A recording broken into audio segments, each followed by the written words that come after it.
93년인데요. 93년에 저희 부모님께서 용돈을 주셨습니다. 용돈을 주시고 그 용돈을 저보고 쓰라는 게 아니라 형에게 전달해 주라는 것이었습니다. 그 이유가 있는데 제가 군 입대를 얼마 남겨놓지 않고 그 형이랑 영화도 보고 밥도 먹고 그렇게 좋은 시간을 좀 보내라는 것이었습니다. 제가 속으로 그랬죠. 그냥 날 통째로 주시지. 제가 그 용돈을 가지고 형에게 전달하고 형과 함께 영화를 봤는데요. 여기에서 멀지 않은 곳입니다. 그곳에서 한 사람의 힘이라는 이 외국 영화를 봤어요. 그 영화를 보고 어디서 밥을 먹었는지는 기억나지 않습니다. 그냥 그 영화를 마치고 나오는 길에 저희 형이 저보고, 그 영화는 이 남아프리카 공화국을 배경으로 한 영화였는데 이 흑백 간의 갈등, 또 계층 간의 갈등, 지역 간의 그 갈등 가운데 한 사람이 그 모든 갈등의 중심에서 중재자 역할을 할 수 있다라는 주제를 가지고 있는 영화였습니다. 나오는데 온 작가가 쓴 책들을 같이 판매하고 있더라고요. 그래서 저희 형이 저보고 한 권 사줄까 그러더라고요. 그래서 제가 좀 망설였어요. 한 권 사달라고 할까 말까 망설였는데 뭐 내일 모레면 군에 가는데 그게 뭐 필요 있겠냐 싶어서 그냥 괜찮다 그랬던 장면이 탁 떠올라요. 지금도 제가 만약에 다시 그때로 간다면 형 책 사줘 이렇게 해서 책을 샀을 것 같아요. 그 이유는 그 영화는 너무너무 인상적이었고 마음에 가득 담겨지고 잊혀지지 않는 장면들이 많았기 때문에 그 책을 읽어도 그 감동이 되살아날 것 같았기 때문이죠. 이 한 사람의 힘이라는 그 단순한 이 제목은요, 성경적인 배경과 성경적인 모티브를 갖고 있다. 그때 제가 그렇게 들었습니다. 성경은 신기하게도 수많은 사람들이 조직적으로 무엇인가를 움직여서 사회를 변혁시키거나 하나님의 나라를 건설하는 것, 그렇게도 허락하십니다. 그렇지만 중요한 하나님의 다양한 모략, 하나님의 방법 중에 하나는 한 사람을 아주 정확하게 적재적소에 준비된 사람을 배치해서 그 사람이 하나님의 뜻과 그리고 다른 사람의 상황을 연결시켜서 그들을 구원하는 방식, 그것이 하나님의 방식이기도 합니다. 이 한 사람이 참 중요한데요. 그 이유는 그 신앙적인 부분도 그렇고 사회적인 부분도 그렇고 무르익을 때가 있어요. 무엇인가 무르익을 때가 있는데 그것이 뒤틀어지고 새롭게 물꼬가 트기 위해서는 한 사람이 필요하기 때문입니다. 오늘 본문에도 한 사람이 등장하는데요. 그 사람의 아비의 이름과 아이의 이름이, 자녀의 이름이 1절에 등장하고 있습니다. 물론 이 7장 전체를 보면 한 명이 더 등장합니다.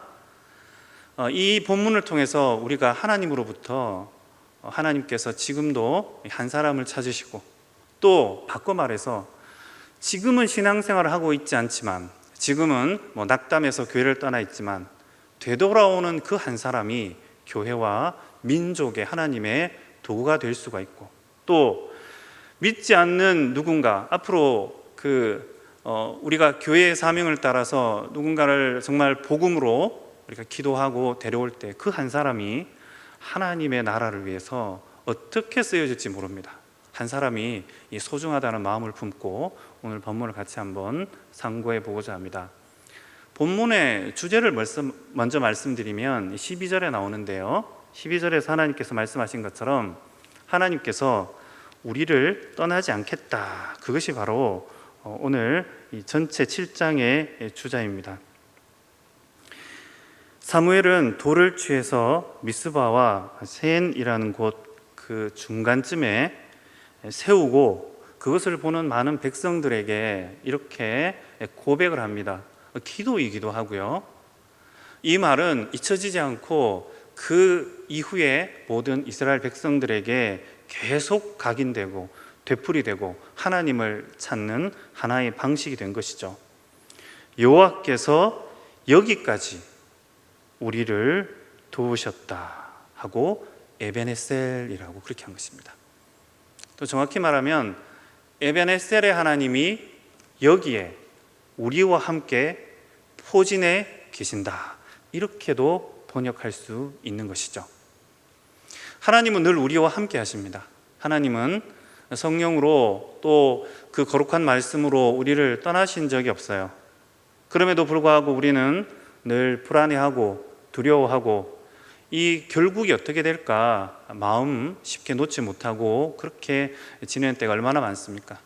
오늘 본문이 우리에게 이 사무엘의 고백처럼 우리로 하나님께서 여기까지 우리를 도우셨다는 그 믿음으로 가득 차기를 소원합니다. 1절에 보면 이 한 사람이 등장하는데요. 그 사람은 의외의 사람이었습니다. 우리가 사무엘상 전체를 보더라도 또 하까지 살펴보더라도 이 주인공은 사무엘과 그리고 사울 왕과 다윗 왕입니다. 그런데 7장 1절에 등장하는 이 사람들은 도대체 누구고 누가 세웠을까요? 그 답은 이미 정해져 있는데요. 그들은 준비된 사람이고 하나님께서 세우신 것입니다. 기럇 여아림 사람들이 와서 여호와의 궤를 옮겼다, 그렇게 오늘 이 7장을 시작하고 있는데, 여호와의 궤는 4장에서 그리고 5장을 거쳐서 블레셋에 넘어갑니다. 그리고 그 블레셋 가는 곳곳마다 여호와의 궤는 그들에게 큰 재앙과 그리고 화의 근원이 되시죠. 그 이유는 5장 6절에 나타내는 것처럼 여호와의 손이 엄중히 더하셨기 때문입니다. 하나님께서 그 하나님의 언약의 상징인 그 여호와의 궤를 함부로 다루는 그들을 가만두지 않았기 때문인 것이죠. 무시무시한 일들이 일어나게 됩니다. 그러자 이방에 있는 이 블레셋 방백들, 지도자들이죠. 그리고 종교 관련 리더들이 모여가지고 그것을 다시 이스라엘로 넘기기로 작정을 합니다. 그런데 이 7장 바로 앞에 보면 언약궤를 다루는 그 부분에서 어쨌거나 그들은 최선을 다했다고 보았지만 그것을 언약궤 속을 들여다본 사람들이 몰살하는 일이 발생합니다. 낭패죠. 하나님께서 도대체 왜 이렇게까지 강하게 반응하시는 것일까? 그들은 잘 알 수가 없었습니다. 그때 등장하는 사람들이 바로 기럇 여아림 사람들입니다. 그 전절에 보면요, 전령들을 기럇 여아림 주민에게 보내어 이르되 블레셋 사람들이 여호와의 궤를 도로 가져왔으니 너희는 내려와서 그것을 너희에게로 옮겨가라. 좀 의문이 들어요. 왜냐하면 이 하나님의 궤, 여호와의 궤는 아주 거룩한 물건이기 때문에 다시 처음에 있었던 장소 실로로 가는 게 정상적입니다. 하지만 어쨌거나 하나님께서는 그 궤를 실로로 움직이지 않으시고요, 바로 기럇 여아림으로 움직이셨습니다. 물론 학자들은 이미 실로가 그 성막이 있었던 그곳이 피폐해졌고 전쟁으로 망가졌기 때문에 어쩔 수 없이 이렇게 한 것이다 라고 보는 사람도 있지만, 그러나 성경의 전체적인 맥락은 하나님께서 이 일을 주도하고 계신 것입니다. 어찌할 바 모르는 이 하나님의 궤로 말미암아 이제 기럇 여아림 사람들에게 이게 넘어왔어요. 바톤이 넘어온 거예요. 이 사람들도 당황스럽죠. 도대체 이걸 어떻게 하란 말인가? 하나님께서 조금만 실수를 하거나 그리고 어떻게 해야 될지는 모르는 상황에서 기럇 여아림 사람들은 중요한 판단을 합니다. 그것은 바로 아비나답의 집에 들여놓고 그 아들 엘리야사를 거룩하게 구별한 것입니다.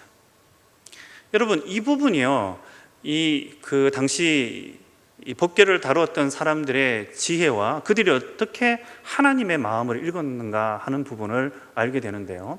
그것은 하나님께서 그들이 어떻게 일을 처리하는가를 지켜보고 있었다는 것을 전제하고 있습니다.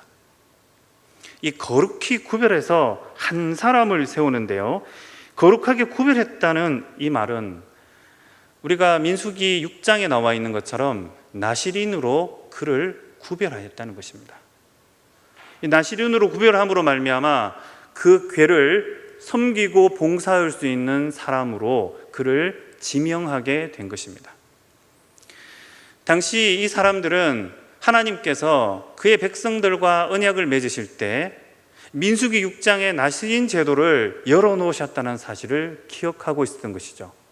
이 나시린 제도는요, 맨 처음에 그 서원한 사람이 포도와 관련된 모든 것에서 멀리하는 것입니다. 그런데요, 신기하게도 그 마음을 멀리했다거나 그리고 그의 생각을 멀리했다고 하지 않고 몸을 그곳에서 멀리했다. 포도주와 독주, 심지어 이 포도 씨앗이나 그 냄새조차도 맡지 말라고 그렇게 엄중하게 경고하신 것이죠. 이 나시린이 된다는 것은 도대체 어떤 의미가 있기 때문에 이렇게 그들이 거룩히 구별하여 그를 세웠을 때 하나님께서 진노를 멈추신 것일까요? 그것은 바로 하나님께서 제사장이나 레위인들이 아니더라도 하나님께로 나아갈 수 있는 방법을 모든 이스라엘 가운데 열어놓으신 제도입니다. 그것은요, 지파와 상관이 없어요. 심지어 남녀라고 구분해서 남자든 여자든 상관없다라고 하나님께서 모든 것을 다 무시하고 온전히 하나님께 서원하는 자, 그들에게 하나님께서 만나 주시겠다고 약속하신 부분입니다. 그들은 그 하나님의 약속을 기억해낸 것입니다. 이 부분에서 학자들은 이렇게 말합니다. 그들의 지혜는 이 속에서 표출된 것이 아니고 하나님의 말씀을 기억해낼 수 있었던 집단 지성에 근거한다, 그렇게 말합니다. 그런데요, 하나님께서 오늘 이 본문을 통해서 우리에게 무엇을 말씀하시는 것일까요? 하나님을 향해서 우리가 하나님의 그 진노의 때 우리가 어떻게 해야 될지 모르는 그 상황에서 하나님 말씀을 상고하고 그 말씀을 붙잡고 그 말씀대로 하나님 앞에 나가기를 기뻐하시는 하나님을 우리에게 보여주는 것입니다. 그들이 하나님 말씀대로 한 사람을 거룩하게 구분해서 나시린으로 세웠을 때, 그때 하나님께서 그곳에서 법궤를 수종하도록 허락하셨던 것입니다. 하나님의 방법은 무엇일까요? 엘리 제사장이나 그 두 아들이나 당시 리더들은 이 하나님의 법궤를 마치 부적처럼 그렇게 여겼던 것입니다. 그곳에 임재하시는 영원한 창조주, 영원한 하나님, 인생을 지으신 하나님이 아니라 그 법궤에 갇혀있는 하나님, 그 법궤를 따라, 그 법궤의 궤적을 따라 움직이는 하나님으로 그들은 오판했을 뿐만 아니라 전쟁을 할 때 이 법궤는 다른 것 다 제쳐두고 승리를 가져다 줄 것이다 라는 요물단지처럼 생각한 것이죠. 그들의 어두운 눈, 그들의 이 영적이고 신학적인 피폐함과 반대되어서 오늘 7장 1절에는 기럇 여아림 사람들의 판단이 등장하고 있는 것입니다. 이 판단은 이후에 사무엘의 판단과 기도의 견인차 역할을 하고 있습니다. 하나님께서는요, 어떤 일을 할 때 그 일을 위해서 세워놓고 그 일을 준비하신 자들이 있는데요, 그 일을 위해서 그들이 할 일은 스스로를 겸비하고 결단하는 것입니다. 마음만 가지고 있으면 되지 않을까요? 생각으로만 그 일을 잘 하나님 앞에 지키면 되지 않을까요? 인생의 연약함을 모르고 하는 소리입니다. 이 나시린 제도는요, 무엇을 말합니까? 인생은요, 이 몸을 지켜야만 죄에서 벗어날 수밖에 없는 연약한 존재라는 것을 인정하는 것입니다. 우리가 신앙생활을 하고 오래 하나님 앞에 기도하고 뭔가 평온한 시기가 살짝만 찾아와도 내가 어떻게 돼서 그렇게 된 줄 착각을 합니다. 그게 인생이죠.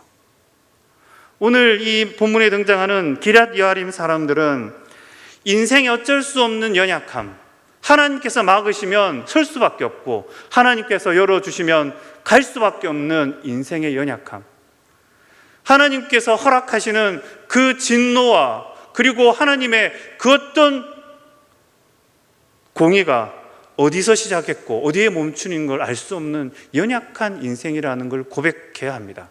그것이요 바로 거룩하게 한 사람을 구별하는 일로 나타난 것입니다.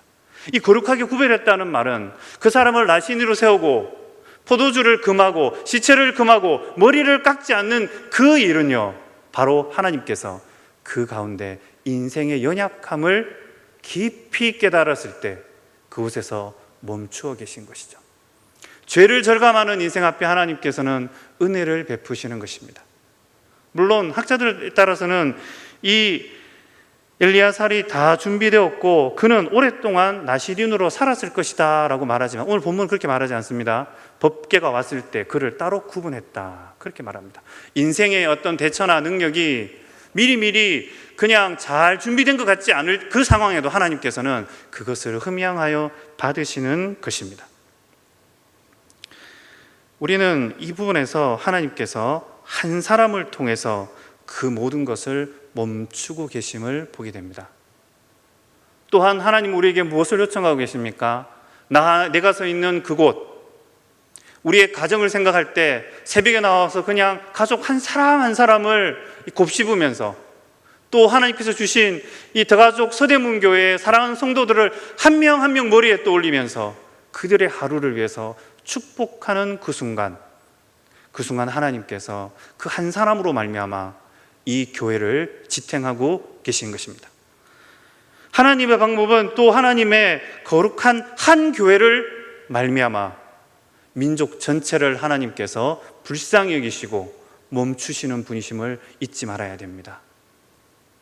어쩌면 제가 이렇게 말하면 권 목사 오버한다라고 생각할 수도 있는데요, 더가족 서대문교회가 하나님 앞에서 결단하고 이 수혜를 위해서 이 민족의 아픔을 위해서 결단하고 기도하게 되면요 하나님께서요 불쌍히 여기시고 전체를 다 멈추시는 분이십니다. 하나님은 우리 교회에 그것을 원하십니다. 우리 한 사람 한 사람에게도 그것을 원하십니다.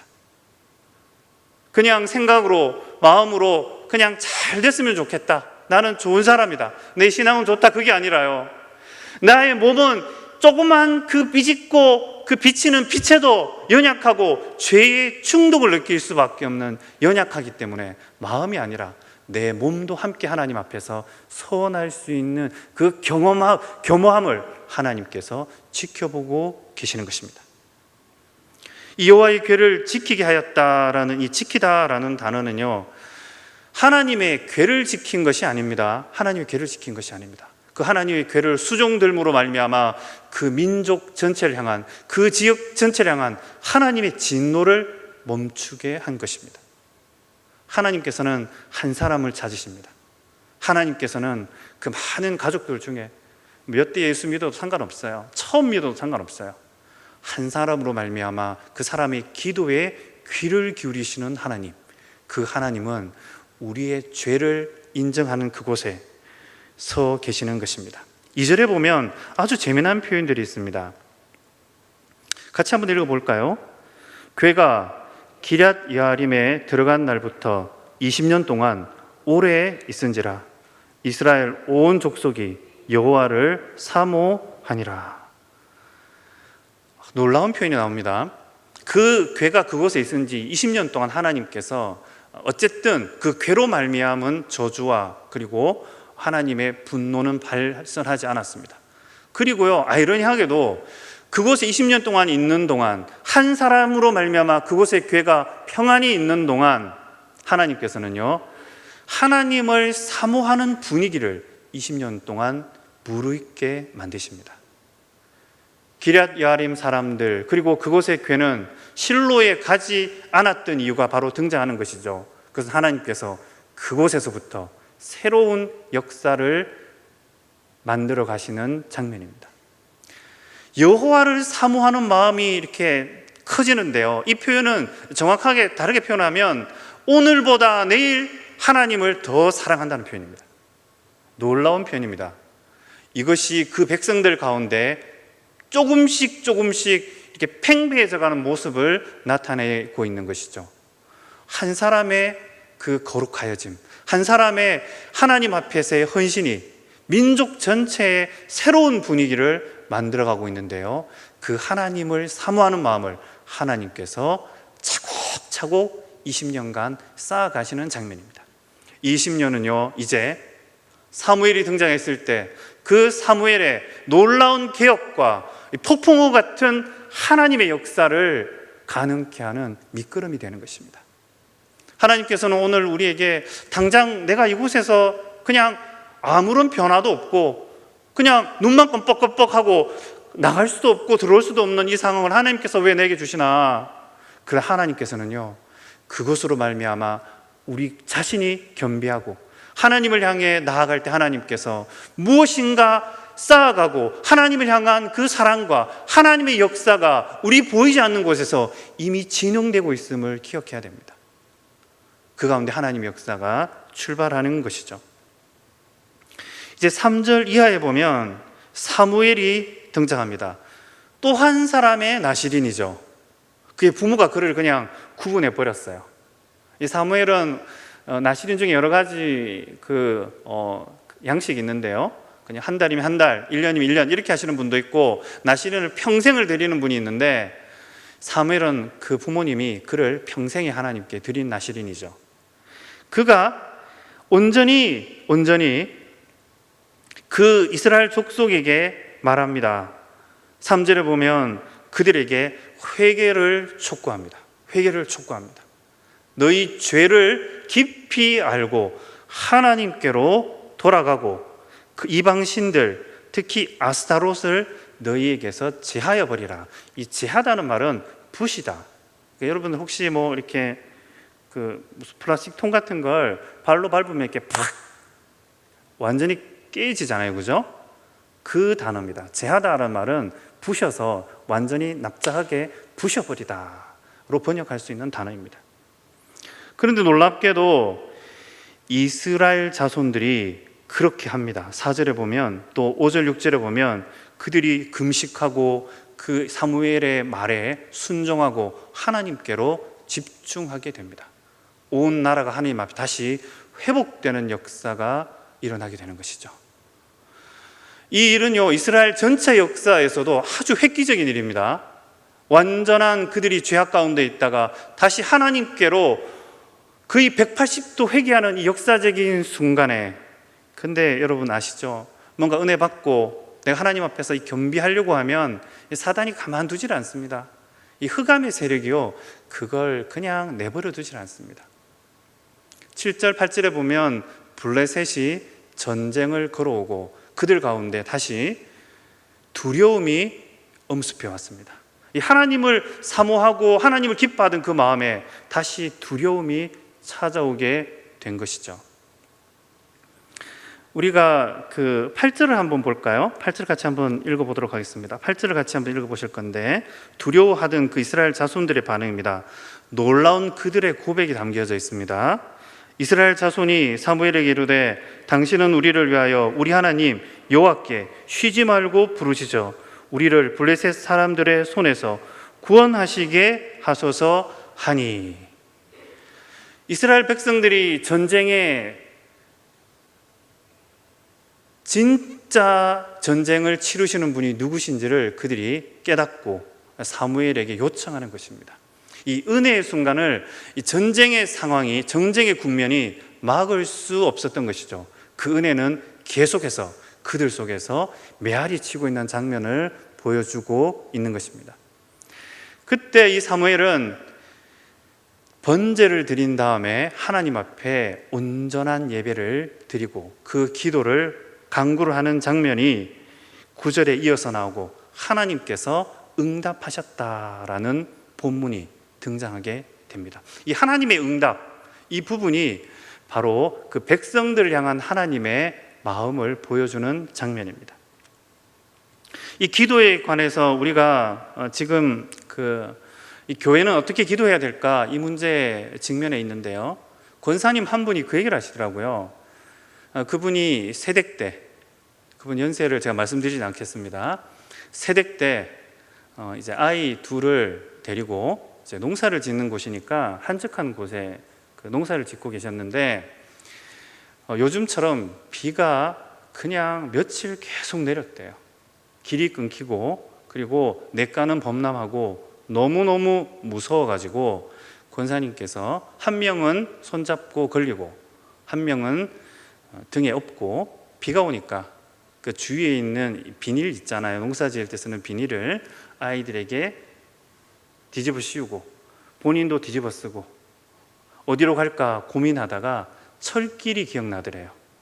아무리 물이 넘쳐도 이 철길은 흘러 넘치지 않으니까 철길을 따라 이제 조금 더 큰 동네로 이렇게 피했다 그렇게 하시는데 피하고 나서 보니까 이 뒤에 업힌 아이가 숨을 못 쉬더래요. 너무 이 꽉 그 비 맞을까봐 이 비닐을 꽉 잡고 있었는데 그 아이는 숨이 막혔던 거죠. 조금만 컸으면 그죠? 엄마 숨 막혀요. 그랬을 건데 어리니까 그냥 숨 막힌 태로 큰일 날 뻔했다 그러시더라고요. 그런데요, 이 권사님의 마음속에 그 다음부터 어떤 마음이 찾아왔냐면 비가 조금만 오면 모든 나라를 위해서 비가 내리는 모든 곳에 혹시라도 두려워하고 아프고 괴로운 사람들을 위해서 기도하는 습관이 생겼대요. 교회는요, 그냥 우리 식구와 더가족 서대문교회 가족만을 위해서 하나님께서 세우신 공동체가 아닙니다. 교회의 기도는요, 전 세계를 향해 있어야 됩니다. 얼마 전에 제가 이 존 스토트 목사님이라는 분이 디모데전서를 주해한 책을 읽은 적이 있는데요, 2장을 주해하면서 그분이 2장 1절을 보고 그렇게 얘기했더라고요. 모든 나라 모든 민족을 위해서 교회는 기도해야 되고 그렇게 하지 않을 때 교회의 영성은 사라지게 될 것이다. 그렇게 주의를 해놨더라고요. 우리가 뭐 TV나 아니면 다른 여러 장면에서 전 세계가 몸살을 앓고 있는 걸 보는데요, 우리의 기도 제목은 바로 거기에 있습니다. 만약에 더가족 서대문교회가 하나님이 원하시는 것처럼 우리의 기도의 중요한 주제로 이 나라와 그리고 전 세계의 아픔을 품을 수 있을 때, 그때 하나님께서 우리 가운데 오늘 본문에 이스라엘에게 주셨던 하나님을 사모함과 그리고 어떤 일이 있어도 하나님께 먼저 기도하기를 메어 달리는 그 놀라운 은혜가 다시 한 번 더 우리 가운데 깊숙이 찾아올 줄 믿습니다. 우리의 기도의 세계를 넓히시고 또 오늘 본문을 통해서 한 사람의 결단이 하나님이 원하시는 하나님의 방법임을 깨닫고, 여러분 혹시라도 가족 중에 누구라도 포기하지 마십시오. 그리고 하나님이 여러분에게 떠올리는 누구, 성령께서 우리 마음속을 터치하시면서 누군가를 위해서 기도하게 하시잖아요. 그 기도가 거기에서만 머무르지 말고 전 세계를 향해서 기도할 수 있는 하나님 백성 되기를 소원합니다.